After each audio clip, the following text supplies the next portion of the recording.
Hey guys, this is Luis with Lopez Lifestyle Fitness. On this video of how to turn your health around, we're going to be going over the last of the 4 pillars. Just a quick recap on how everything's leading up to that last pillar. The first thing we focused on was goals and lifestyle. We got to know what direction we're moving in, what's productive for us, and looking at goals versus what we need to do first, opposed to what we want. Habits, what's hurting us, what's helping us. The 3 different choices when it comes to our daily activity and just being conscious daily with our decisions. The second is going to be rest and recovery. That's the first of the yin, the cultivating energy, increasing energy, which is very important.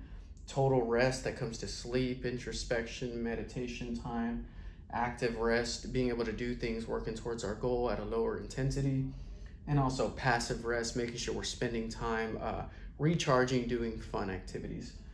The second of the yin, cultivating energy, is going to be nutrition and hydration. Who is hungry? So that comes down to, are we eating because it's time for us to eat and we're nutritionally benefiting us? Or are we feeding the mental and emotional deficiencies because we're overly stressed? We have relationship problems, we have whatever it is, where anything that's affecting you that's causing you to move towards more of a addiction route, where you're eating knowing that you're hurting yourself, or you're drinking the alcohol knowing that you're hurting yourself. You're working out too much knowing you need to recover from an injury.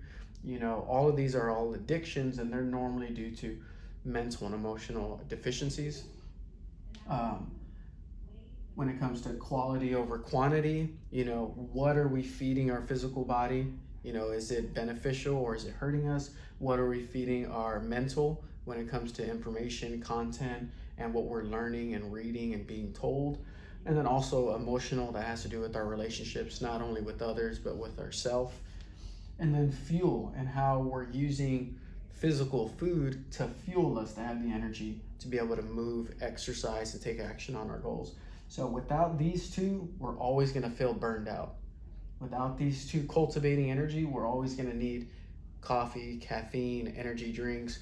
Adrenal fatigue is very huge in America.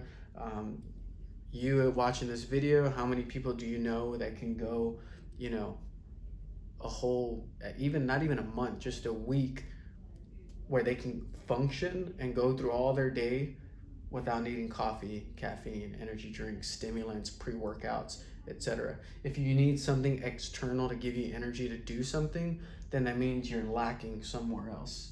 Okay? So the first of the 3 points I did want to cover on here was the 16-hour rule. So with this, I'm looking at our activity on a daily basis. Most people, Monday through Friday, they have they're normally working set schedule. So if you're occupied out of these 16 hours, half of them you're working, and let's say another 25% of that, the other 4 hours, you're spent commuting, lunch, taking care of whatever you need to do, getting ready for the day, winding down at night. So what are you doing with that other quarter? What are you doing with that other 4 hours or 2 hours or whatever the time is? The average American spends about 4 to 5 hours watching TV.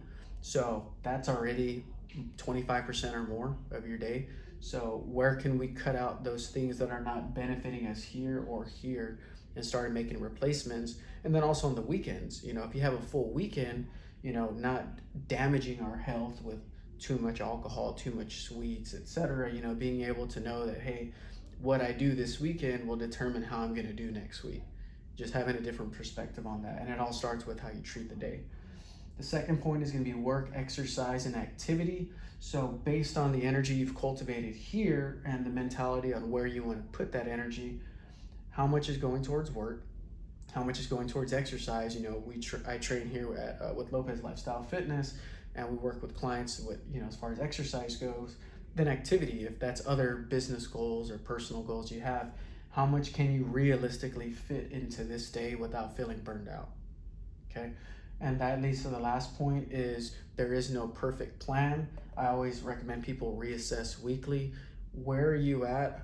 And as far as like energy goes, how much can you do without feeling burned out?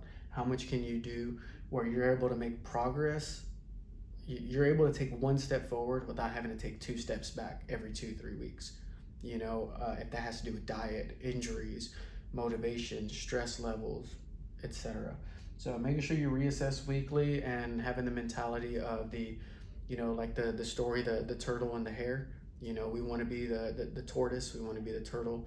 It's better to increase 1% every day over 365 days. That's over a 300% increase than to try to, like people on New Year's, try to go from 0 exercise a week to 1 or 2 hours a day every day, and then by the second, third week they're burned out. So being realistic with your goals and definitely giving yourself time to achieve those goals. That way you don't have to keep rewatching this video every time you slip up. It's definitely good to reference back to, but being able to be more mindful and intuitive with your training and your program and with your life choices. So this is the last video of the 5-video series. I hope this was beneficial for you. If you have any questions, don't hesitate to message me, and you have a great day. Bye.